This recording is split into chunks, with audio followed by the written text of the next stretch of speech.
So the whole magic of the making the waves is to preheat a little bit white epoxy and then just start working way around it. There's no secrets, you just need to practice, practice and practice.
I think not bad, huh?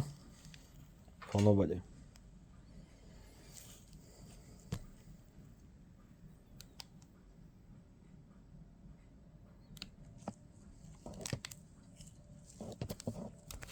Sorry, my tripod battery got flat. Little dinosaur's call. And then I don't know, in the video it looks so perfect, but in a live I would love to fix it more, but you know, when you trying to fix, you're making it worse, so I will leave it because it's gonna be like 3-4 lies of the waves. So yeah, I think it's not bad for nobody.